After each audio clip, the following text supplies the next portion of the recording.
ಓಂ ಶ್ರೀ ಗುರುಭ್ಯೋ ನಮಃ. ನಮಸ್ತೆ ವೀಕ್ಷಕರೇ, ನಾನು doctor Vinutha Rajesh. Star Destiny ವೀಕ್ಷಕರಿಗೆ ಎಲ್ರಿಗೂ ನನ್ನ ಕಾರ್ಯಕ್ರಮಕ್ಕೆ ಸ್ವಾಗತ. ಎಲ್ಲರೂ ಹೇಗಿದ್ದೀರಾ? ಚೆನ್ನಾಗಿದೆ ಅಂತ ಭಾವಿಸ್ತಾ ಇವತ್ತು ಒಂದು ವಿಶೇಷವಾಗಿರುವಂತಹ ಸಂಚಿಕೆ ಅಂತಲೇ ಹೇಳ್ಬೋದು. ಈಗ ಹೊಸದಾಗಿ ಬಂದಿರುವಂತಹ ಕ್ಯಾಲೆಂಡರ್ ವರ್ಷ ಬದಲಾವಣೆ 2026ರಲ್ಲಿ ಪ್ರಪ್ರಥಮವಾಗಿ ಬರ್ತಿರುವಂತಹ ಮೌನಿ ಅಮಾವಾಸ್ಯೆ, ಅದು ಜನವರಿ 18ನೇ ತಾರೀಕಿದೆ. ಹಾಗಂತ ಹೇಳಿ ನಾನು ಇವತ್ತು ಕೊಡ್ತಾ ಇರುವಂತಹ ಪರಿಹಾರಗಳೆಲ್ಲ ಬರೀ ನಾನು ಜನವರಿ 18ಗೆ ಮಾಡುವಂಥದ್ದು 2026 ಅಂತಲೇ ಅಲ್ಲ. ಬರುವಂತಹ ಎಲ್ಲ ಅಮಾವಾಸ್ಯೆಗಳಿಗೂ ಸಹ ಕ್ಯಾಲೆಂಡರ್ ವರ್ಷದ 2026ರಲ್ಲಿ ಬರುವಂತಹ ಈ ಸಮಸ್ಯೆಗಳಿದ್ರೆ ನಾನೀಗ ನೆಕ್ಸ್ಟ್ ಹೇಳ್ತೀನಿ ಏನೇನೆಲ್ಲ ಸಮಸ್ಯೆಗಳಂತ. ವೆರಿ ಕಾಮನ್ ಕ್ವೆಶನ್ಸ್ ನಾನು ಕೇಳಿರುವಂಥದ್ದು. ನಾನು ಇವಾಗ ನಾನು ತಿಳಿಸ್ಕೊಡ್ತಾರಂಥ ಪರಿಹಾರಗಳು ನೀವು ಕೇಳಿರೋಂತಹ ಪ್ರಶ್ನೆಗಳ ಆಧಾರಿತವೇ ನಾನು ಮಾಡ್ತಾ ಇರುವಂಥದ್ದು.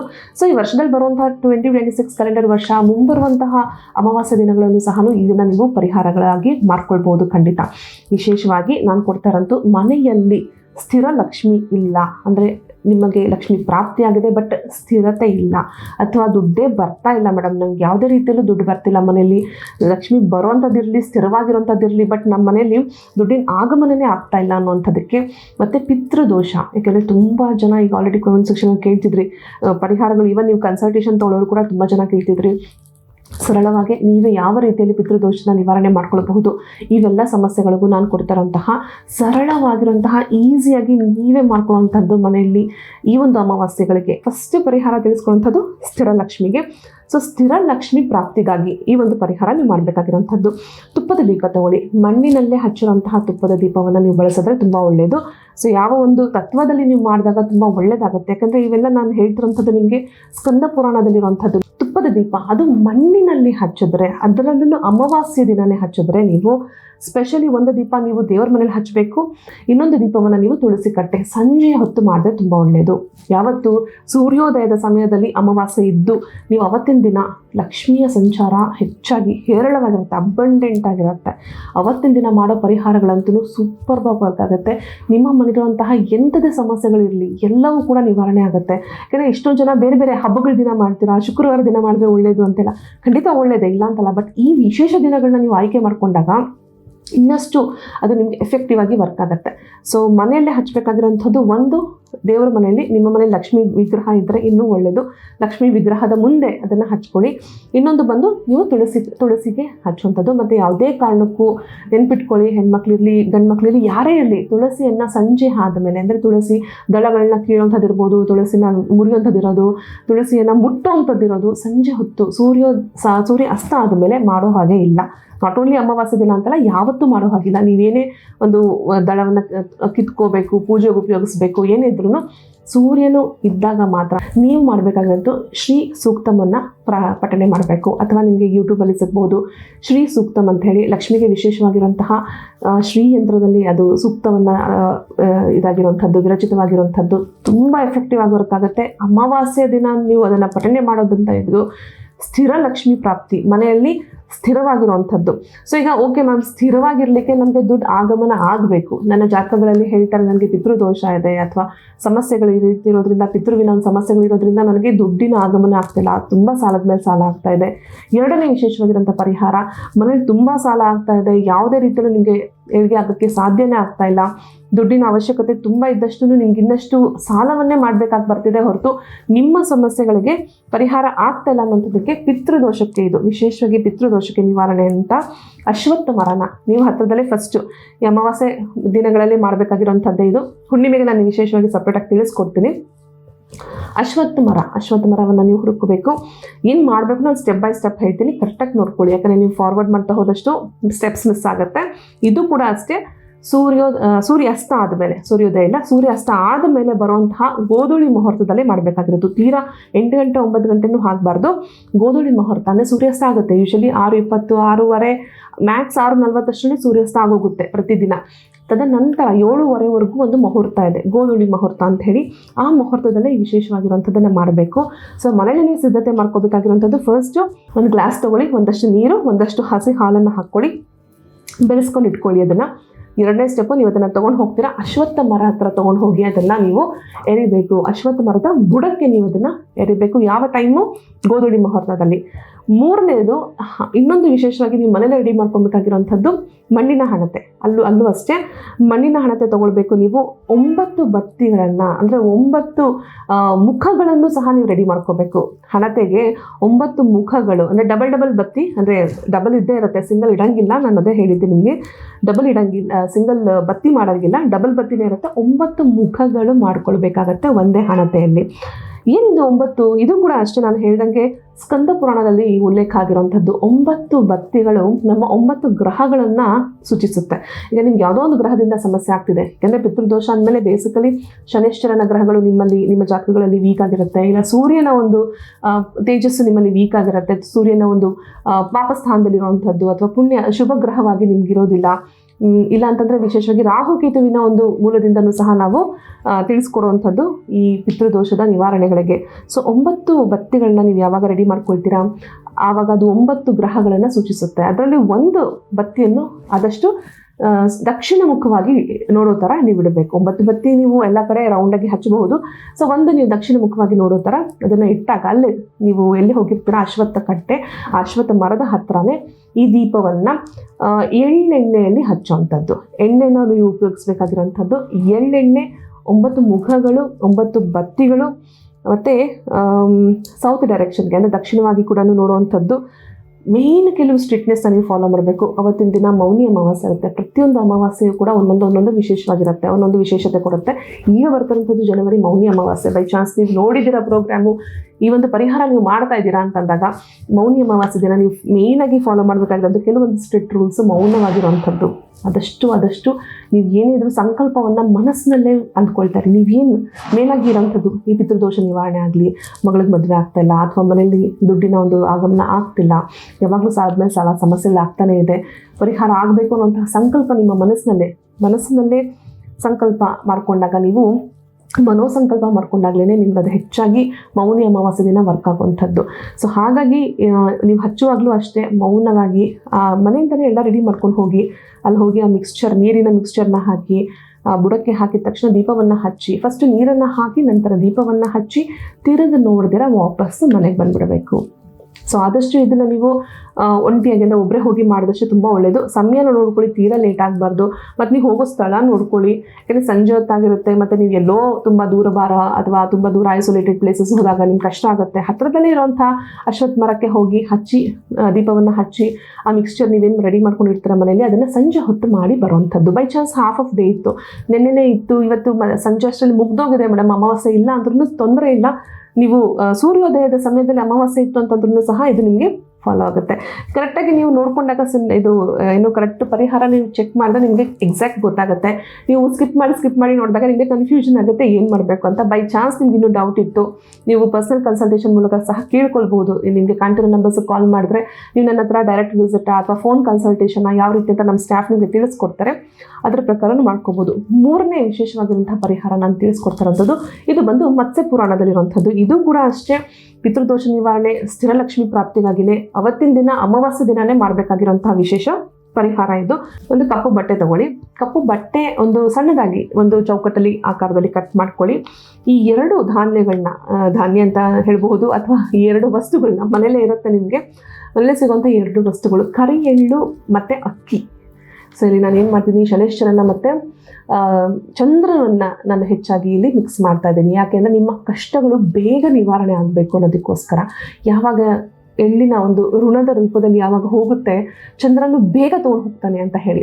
ಸೊ ಹಾಗಾಗಿ ಕರಿ ಎಳ್ಳು ಮತ್ತು ಎಳ್ಳು ಒಂದೊಂದು ಹಿಡಿಯಷ್ಟು ತೊಗೊಳ್ಳಿ. ಅಷ್ಟು ಮಾತ್ರಕ್ಕೆ ನೀವು ಬಟ್ಟೆನ ಕಟ್ ಮಾಡ್ಕೊಳ್ಳಿ. 1 ಹಿಡಿಯಷ್ಟು ಕರಿ ಎಳ್ಳು, 1 ಹಿಡಿಯಷ್ಟು ಅಕ್ಕಿಯನ್ನು ಹಾಕಿ ಅದನ್ನು ಕಟ್ಟಬೇಕು.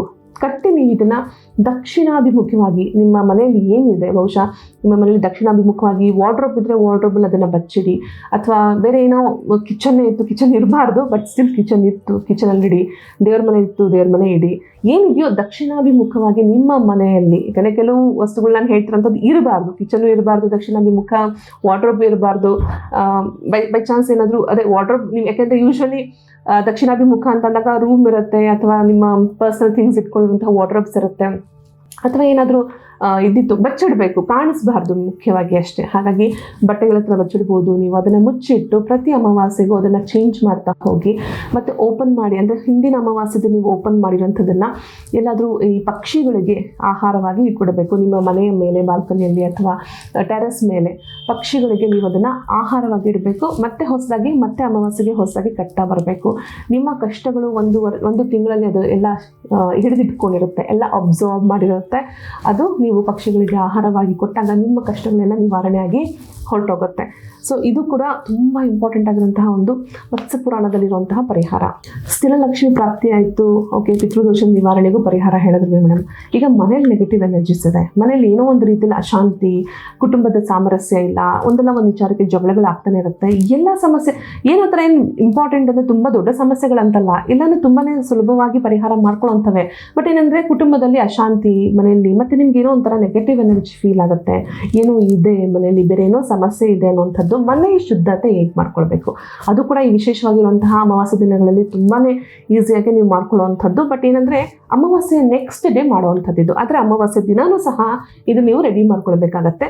ಮುಖ್ಯವಾಗಿ ಕಾಪರು ಅಥವಾ ನಿಮ್ಮ ಮನೆಯಲ್ಲಿ ಬೆಳ್ಳಿಯ ಒಂದು ಗ್ಲಾಸು ಅಥವಾ ಬೌಲ್ ಏನಾದರೂ ಇದ್ರೂ ಸರಿನೇ, ಕಾಪರ್ ಇದ್ರೂ ಓಕೆನೆ, ಬೆಳ್ಳಿದು ಇದ್ರೂ ಸರಿನೇ, ಗ್ಲಾಸಲ್ಲಿ ನೀವು ಶುದ್ಧವಾಗಿರುವಂತಹ ನೀರನ್ನು ಇಡಬೇಕು. ಇದು ನೀವು ಅಮಾವಾಸ್ಯೆಯ ಹೋಲ್ ನೈಟ್ ನೀವು ಇಡಬೇಕು ಅದನ್ನು. ಹಾಗಾಗಿ ಅಮಾವಾಸ್ಯೆ ದಿನಾನೇ ನೀವು ಮಾಡಬೇಕಾಗಿರೋಂಥ ಪರಿಹಾರ ಇದು.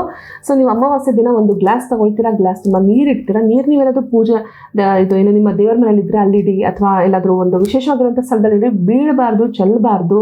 ಮತ್ತು ನೀವು ಅದನ್ನು ಮತ್ತೆ ಏನೋ ಮಿಕ್ಸ್ ಮಾಡೋವಂಥದ್ದು ಅಥವಾ ಅದನ್ನೇನೋ ಉಪಯೋಗಿಸ್ಕೊಂಡೋದು ಆ ರೀತಿ ಆಗಬಾರ್ದು, ಕುಡಿಯೋವಂಥದ್ದು ಅಲ್ಲ.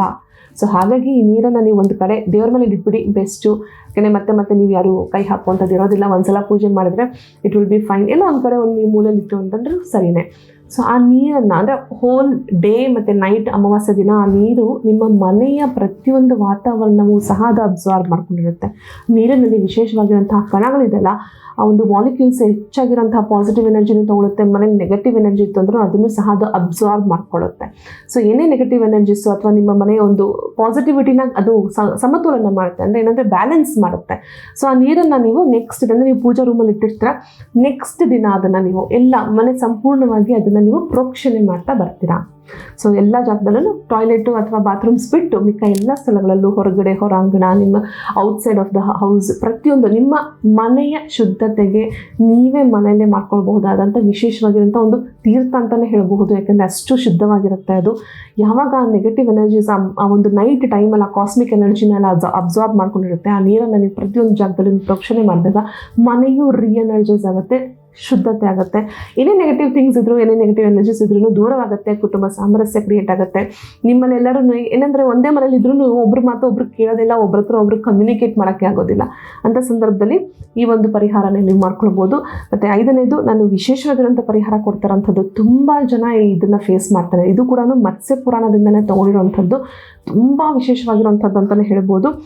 ಮೀನುಗಳಿಗೆ ಆಹಾರವನ್ನು ಕೊಡುವಂಥದ್ದು. ಸೊ ಮೀನುಗಳಿಗೆ ಅಂದರೆ ನೀವು ಎಲ್ಲಿ ಸಿಗುತ್ತೆ, ಹೊರಗಡೆ ಎಲ್ಲಾದರೂ ಯಾವುದಾದ್ರೂ ಕೆರೆ ಅಥವಾ ಯಾವುದಾದ್ರೂ ಬಾವಿಗಳಲ್ಲೋ, ಅಥವಾ ನೀವು ನಿಮ್ಮ ಹತ್ರ ನದಿಗಳಿದ್ದರೆ ನದಿಯಲ್ಲೇ ನಿಮಗೆ ಮೀನುಗಳನ್ನ ಸಿಗುತ್ತೆ. ಮನೆಯಲ್ಲಿ ಏನಾದರೂ ಇದ್ದರೆ ಬಹುಶಃ ಕಷ್ಟನೇ, ಯಾಕಂದರೆ ಇದು ಏನು ಅಕ್ವೇರಿಯಮ್ಸ್ ಎಲ್ಲ ಇದ್ದಾಗ ಅದು ಯಾವ ರೀತಿ ನಿಮ್ಗೆ ಅದು ಬಳಕೆ ಆಗುತ್ತೆ ಗೊತ್ತಿಲ್ಲ. ಬಟ್ ಮೀನಿಗೆ ಆಹಾರ, ಏನು ಆಹಾರ ಕೊಡಬೇಕು, ನೀವು ಗೋಧಿ ಹಸಿಟ್ಟು ಮತ್ತು ಅರಿಶಿಣವನ್ನು ಕಲಸಿ ಸಣ್ಣ ಸಣ್ಣ ಉಂಡೆಗಳನ್ನ ಮಾಡ್ಕೊಂಡು ಹೋಗಿ ಮೀನಿಗೆ ಆವತ್ತಿನ ದಿನ ವಿಶೇಷವಾಗಿ ಅಮಾವಾಸ್ಯೆ ದಿನ ಫೀಡ್ ಮಾಡಿದ್ರಂತೂ ಸೂಪರ್ ವರ್ಕ್ ಆಗುತ್ತೆ. ನಿಮ್ಮ ಎಲ್ಲ ಕಷ್ಟಗಳು, ಇವೆಲ್ಲ ಹೇಳಿದಲ್ಲ, ಎಲ್ಲ 4 ಪರಿಹಾರಗಳಿಗಿಂತಲೂ ಈ 5th ಪರಿಹಾರ ಇದೆಯಲ್ಲ ಸೂಪರ್ ವರ್ಕ್ ಆಗುತ್ತೆ. ತುಂಬ ಜನಕ್ಕೆ ಕ್ವಾಲಿಟಿ ಕೊಟ್ಟಿರುವಂಥವ್ರು ಸಖತ್ತಾಗಿ ವರ್ಕ್ ಆಗ್ತಿದೆ ಅಂತಲೇ ಹೇಳ್ತಿದ್ದಾರೆ. ಅಮಾವಾಸ್ಯೆ ದಿನನೇ ಮಾಡಬೇಕು, ಬಟ್ ತುಂಬ ಕೇರ್ಫುಲ್ ಆಗಿರಬೇಕು. ಯಾಕಂದರೆ ಸಂಜೆ ಹೊತ್ತು ಗೋಧೂಳಿ ಮುಹೂರ್ತದಲ್ಲೇ ಮಾಡಬೇಕು. ನೀವು ನದಿ ಹತ್ರ ಹೋಗ್ತಿದ್ದೀರಾ ಅಥವಾ ಬಾವಿಗಳ ಹತ್ರ ಹೋಗ್ತಿದ್ದೀರಾ, ತುಂಬ ಕೇರ್ಫುಲ್ ಆಗಿರಿ. ನಾನು ಮೊದಲೇ ತಿಳಿಸ್ಕೊಡ್ತಾ ಇದ್ದೀನಿ. ನಿಮಗೆ ಗೊತ್ತಿರೋಂಥ ಇದು ಜಾಗವಿದ್ದು ನಿಮ್ಮ ಜೊತೆ ಯಾರಾದರೂ ಬರೋದಿದ್ರು ಖಂಡಿತ ಹೋಗಿ ಬನ್ನಿ. ಯಾಕಂದರೆ ಮೇಡಮ್ ಎಲ್ಲೋ ಹೇಳಿದ್ರು, ನಾವೆಲ್ಲ ಹೋದ್ವಿ, ಅದರಿಂದ ನಮ್ಗೆ ಸಮಸ್ಯೆ ಆಯಿತು, ಆ ಥರ ನಿಮಗೆ ಸಮಸ್ಯೆಗಳು ಆಗಬಾರ್ದು ಅಂತ ನಾನು ಮುನ್ನೆಚ್ಚರಿಕೆ ಕೊಡ್ತೀನಿ. ಬಟ್ ಈ ಒಂದು ಪರಿಹಾರ ಅಂತೂ ಸೂಪರ್ ವರ್ಕ್ ಆಗುತ್ತೆ. ಗೋಧಿ ಹಸಿಟ್ಟು ಜೊತೆಗೆ ಅರಿಶಿಣವನ್ನು ನೀರಿನಲ್ಲಿ ಹಾಕಿ ಬೆರೆಸಿ ಕಲಿಸ್ಕೊಡಿ, ಸಣ್ಣ ಸಣ್ಣ ಉಂಡೆಗಳು ಮಾಡ್ಕೊಳ್ಳಿ. ಆ ಉಂಡೆಗಳನ್ನು ಗೋಧೂಳಿ ಮುಹೂರ್ತದಲ್ಲಿ ನೀವು ಅಮಾವಾಸ್ಯೆಯ ದಿನ ಗೋಧೂಳಿ ಮುಹೂರ್ತದಲ್ಲಿ ಯಾವುದಾದ್ರೂ ಒಂದು ನದಿ ಹತ್ರ ಹಾಕಿ ಅದನ್ನು ಹಾಕಿ ಬಂದ್ರೂ ಆಯಿತು. ನೀವೇನು ಮೀನು ತಿಂತಿದೆ ಇಲ್ಲ ಅಂತ, ನದಿ ಅಂತ ಅಂದಮೇಲೆ ಮೀನುಗಳು ಇದ್ದೇ ಇರುತ್ತೆ, ನೀವು ಅದನ್ನು ಹಾಕಿ ಬಂದ್ರೂ ಸರಿಯೇ. ಅಥವಾ ಮನೆಯಲ್ಲೇ ಫಿಶ್ ಟ್ಯಾಂಕ್ ಇದೆ ಮೇಡಮ್, ಮಾಡಬಹುದಾ, ಮೀನುಗಳು ತಿನ್ನುತ್ತೆ ಅಂತಂದರೆ ಮಾಡಿ, ತೊಂದರೆ ಇಲ್ಲ. ಅಥವಾ ಯಾವುದಾದ್ರೂ ಕೆರೆ ಹತ್ರನೂ ಅದನ್ನು ನೀವು ಹಾಕಿ ಬರೋವಂಥದ್ದು. ಎಷ್ಟು ಪವರ್ಫುಲ್ಲಾಗಿ ವರ್ಕ್ ಆಗುತ್ತೆ ಅಂದರೆ, ಎಷ್ಟು ಜನ ಹೇಳಿದ್ದಾರೆ ಅಂದರೆ ನಿಜವಾಗ್ಲೂ ಇಷ್ಟು ಪರಿಹಾರ ಆಗುತ್ತೆ ಅಂತ ನಾನು ಆ 5ನೇ ಪರಿಹಾರದಲ್ಲೇ ತಿಳಿಸ್ಕೊಡಿದ್ದು. ಇದು ಕೂಡ ಮತ್ಸ್ಯ ಪುರಾಣದಲ್ಲೇ ನಾನು ತೆಗೆದಿರುವಂಥದ್ದು. ಕೆಲವು ಬೇಸಿಕ್ ಆಚರಣೆಗಳು ಅಮಾವಾಸ್ಯೆ ದಿನ ನೀವು ಮಾಡಬೇಕಾಗಿರೋಂಥದ್ದು. ಇವೆಲ್ಲ ಪರಿಹಾರಗಳು ನಿಮ್ಮ ಸಮಸ್ಯೆಗಳಿಗೆ. ಬೇಸಿಕಲಿ ಏನು ಮಾಡಬೇಕು ಮೇಡಮ್, ಅಮಾವಾಸ್ಯೆ ದಿನ ನಾವು ಮನೆಯಲ್ಲಿ ಏನೆಲ್ಲ ಮಾಡಬೇಕು, ಅದರಲ್ಲೂ ನಾನು ಈಗ ತಿಳಿಸಿರೋಂಥದ್ದು ಮೌನಿ ಅಮಾವಾಸ್ಯೆ ದಿನ. ಆದಷ್ಟು ಸ್ನಾನವನ್ನು ನೀವು ಬೆಳಗಿನ ಜಾವ 6 ಗಂಟೆ ಒಳಗಡೆ ನೀವು ಶುಚಿರಾಗಿರಬೇಕು. ಬೆಳಗ್ಗೆ 4 ರಿಂದ 6 ಗಂಟೆಗೆ ನೀವು ಪ್ರತಿಯೊಂದು ಶುಚಿತನ ಮಾಡ್ಕೊಳ್ಳಿ, ಮಂತ್ರವನ್ನು ಹೇಳ್ಕೊಳ್ಳಿ. ಗಂಗೆ ಚ ಯಮುನೆ ಚೈವ ಗೋದಾವರಿ ಸರಸ್ವತಿ ನರ್ಮದಾ ಸಿಂಧು ಕಾವೇರಿ ಜಲಸ್ಮಿನ್ ಸನ್ನಿಧಿಂ ಕುರು. ಎಷ್ಟು ಜನ ಅದನ್ನು ಹೇಳ್ಕೊಳ್ಳೋದೇ ಇಲ್ಲ, ಸುಮ್ಮನೆ ಹೋಗ್ತೀರಾ, ಬಡ ಸ್ನಾನ ಮಾಡ್ತೀರಾ, ಬರ್ತೀರಾ. ನಿಮ್ಮ ಶುದ್ಧತೆ, ನಿಮ್ಮ ಸಂಕಲ್ಪ, ನಿಮ್ಮ ಒಂದು ಇದನ್ನೇ ನೀವು ಮರ್ತುಬಿಟ್ಟಿರ್ತೀರ. ನಿಮ್ಮ ಒಂದು ಕಲ್ಚರ್, ನಿಮ್ಮ ಏನಂತೀವಿ ನಾವು ಸನಾತನ ಧರ್ಮವನ್ನೇ ನಾವು ಮರ್ತುಬಿಟ್ಟಿರ್ತೀವಿ. ಸುಮ್ಮನೆ ರೆಡಿ ಆಗಬೇಕು, ಹೋಗಬೇಕು, ಕೆಲಸಕ್ಕೆ ಹೋಗಬೇಕು, ಅದು ಮಾಡಿ ಇದೇ ಸಾಕಾಗೋಗಿರುತ್ತೆ ಅನ್ನೋ ಥರ ಆಗ್ಬಿಟ್ಟಿರುತ್ತೆ. ನಮ್ಮ ಆಚರಣೆಗಳಿಗೂ ಸಹ ನಾವು ಕೆಲವು ಸಮಯಗಳನ್ನ ಕೊಡಲೇಬೇಕು. ಸಂಕಲ್ಪವನ್ನು ಇಟ್ಕೊಳ್ಳಿ. ಏನು ಬೇಕು ನಿಮಗೆ, ಸುಮ್ಮನೆ ಮಾಡಬೇಕು, ಕೆಲಸ ಮಾಡ್ತಾ ಇರ್ತೀರ, ನಡೀತಾ ಇರುತ್ತೆ. ಏನು ಬೇಕು, ಮದುವೆ ಆಗ್ತಾ ಇಲ್ಲ, ಆದಷ್ಟು ಬೇಗ ಮದುವೆ ಆಗೋ ರೀತಿಯಲ್ಲಿ ಹಣದ ಒಂದು ಹೊಂಚಿಕೆ ಆಗಬೇಕು, ಹೂಡಿಕೆ ಆಗಬೇಕು, ನಿಮ್ಮ ಹೂಡಿಕೆ ಮಾಡಿರೋಂಥ ಹಣಗಳು ಚೆನ್ನಾಗಾಗಬೇಕು. ಏನು ಬೇಕು ನಿಮಗೆ ಕೇಳ್ಕೊಳ್ಳಿ, ಸಂಕಲ್ಪ ಇಟ್ಕೊಳ್ಳಿ. ಅಮಾವಾಸ್ಯೆ ದಿನಗಳಲ್ಲಿ ಎನರ್ಜಿಸು ತುಂಬ ವೇರಿಯೇಷನ್ಸ್ ಇರುತ್ತೆ. ಅಂದರೆ ಅವತ್ತಿನ ಎನರ್ಜಿನೇ ಡಿಫ್ರೆಂಟ್, ನಿಮಗೆ ಬೇರೆ ದಿನಗಳು ಕಾಣುವಂಥ ಎನರ್ಜಿ. ಯಾಕೆ ಅಮಾವಾಸ್ಯೆ ದಿನಗಳಲ್ಲಿ ಜಾಸ್ತಿ ಆಕ್ಸಿಡೆಂಟ್ಸ್ ಆಗುತ್ತೆ, ಯಾಕೆ ಹೆಚ್ಚಾಗಿ ಸಮಸ್ಯೆಗಳಾಗುತ್ತೆ, ಅವತ್ತಿನ ದಿನದ ಕಾಸ್ಮಿಕ್ ಎನರ್ಜಿನೇ ಡಿಫ್ರೆಂಟ್ ಇರುತ್ತೆ. ಅಂಥ ದಿನಗಳಲ್ಲಿ ನಿಮ್ಮ ಸ್ಟ್ರಾಂಗ್ ಥಾಟ್ಸ್ ತುಂಬಾ ಹೆಚ್ಚು ಸ್ಟ್ರಾಂಗ್ ಆಗಿ ವರ್ಕ್ ಆಗುತ್ತೆ. ಈಗಂತೂ ಮೌನಿ ಅಮಾವಾಸ್ಯೆ ಇರೋದ್ರಿಂದ ಮೌನವನ್ನು ಆಚರಿಸಿ, ಆದಷ್ಟು ಮೌನ ಧ್ಯಾನ ಮಾಡೋವಂಥದ್ದು. ಏನೂ ಮಾತಾಡಬೇಡಿ, ನಿಮ್ಮ ಥಾಟ್ ಫ್ಲೋಗೆ ನೀವು ಹೆಚ್ಚಾಗಿ ಗಮನವನ್ನು ಕೊಡಿ. ಸಾತ್ವಿಕ ಆಹಾರ ಪದ್ಧತಿ ಫಾಲೋ ಮಾಡ್ಕೊಳ್ಳಿ. ಅವತ್ತಿನ ದಿನ ಆದಷ್ಟು ನಾನ್ ವೆಜ್ನ ಅವಾಯ್ಡ್ ಮಾಡಿ, ಬೇಡ ಸಾತ್ವಿಕ ಆಹಾರನ ಫಾಲೋ ಮಾಡಿ. ಹೆಚ್ಚು ಗಂಡ ಹೆಂಡತಿ ಸೇರಿದಿರುವಂಥದ್ದು, ಬ್ರಹ್ಮಚರ್ಯವನ್ನು ಪಾಲಿಸಿ. ಅವತ್ತಿನ ದಿನ ಹುಟ್ಟೋ ಮಕ್ಳಿಗೂ ಸಮಸ್ಯೆನೇ. ಅವತ್ತಿನ ದಿನ ಫಾರ್ಮ್ ಆಗುವಂಥದ್ದು, ಅಂದರೆ ಮಗು ಏನಾದರೂ ಬೈ ಚಾನ್ಸ್ ಫಾರ್ಮ್ ಆಯಿತು ಅಂದ್ರೂ ಆ ಮಗುವಿಗೂ ಕೂಡ ಮುಂದಿನ ಭವಿಷ್ಯದಲ್ಲಿ ಸಮಸ್ಯೆ ಇರುತ್ತೆ. ಈವನ್ ಅಮಾವಾಸ್ಯೆ ಹುಟ್ಟಿರೋ ಮಕ್ಕಳು ತುಂಬ ಸಮಸ್ಯೆಗಳನ್ನ ಅನುಭವಿಸಿರ್ತಾರೆ. ಚೆನ್ನಾಗಿರ್ಬೋದು, ರಾಜಯೋಗ ಇರ್ಬೋದು, ಬಟ್ ಅದೆಲ್ಲ ಪಡೀಲಿಕ್ಕೆ ತುಂಬ ಕಷ್ಟ ಬೇಕು, ತುಂಬ ಸಮಯ ತಗೊಳುತ್ತೆ. ಸೊ ಆದಷ್ಟು ನಿಮ್ಮಿಂದ ಜಗಳಗಳಿಂದ ದೂರ ಇಟ್ಕೊಳ್ಳಿ. ಯಾಕಂದರೆ ಅವತ್ತಿನ ದಿನ ಹೆಚ್ಚಾಗಿ ನೀವು ಏನು ಮಾತಾಡಿಲ್ಲ ಅಂದ್ರೂ ಜಗಳಗಳಿರುತ್ತೆ. ಮನೆಯಲ್ಲೂ ಅಷ್ಟೇ, ಏನೂ ಇಲ್ಲ, ಸಣ್ಣ ವಿಚಾರಕ್ಕೆ ಜಗಳ ಆಗುತ್ತೆ. ಆದಷ್ಟು ಮೌನವನ್ನು ಆಚರಿಸಿದ್ರೆ ನೀವು ಇದನ್ನೆಲ್ಲ ನೀವು ಫಾಲೋ ಮಾಡ್ಬೋದು. ಮನೆಯ ಕುಟುಂಬ ಸಾಮರಸ್ಯ ನೀವು ಕೊಟ್ಟಿರುವಂತಹ ಪರಿಹಾರಗಳು ಎಲ್ಲವೂ ಸಹ ನಿಮಗೆ ಸೂಪರ್ವಾಗಿ ವರ್ಕ್ ಆಗುತ್ತೆ.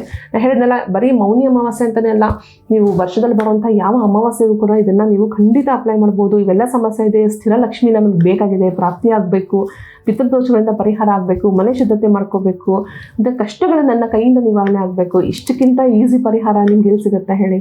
ಸೊ ಇದೆಲ್ಲ ಮಾಡ್ತಿರಂತ ಭಾವಿಸ್ತಾ ನಿಮಗೂ ಸಹ ಸ್ಥಿರ ಲಕ್ಷ್ಮಿ ಪ್ರಾಪ್ತಿ ಆಗಲಿ ಅಂತ ನಾನು ದೇವರಲ್ಲಿ ಪ್ರಾರ್ಥನೆ ಮಾಡ್ತಾ, ಎಲ್ಲರಿಗೂ ಒಳ್ಳೆಯದಾಗಲಿ. ಸರ್ವೇ ಜನ ಸುಖಿನೋ ಭವಂತು, ಸನ್ಮಂಗಳಾನಿ ಭವಂತು. ಧನ್ಯವಾದಗಳು.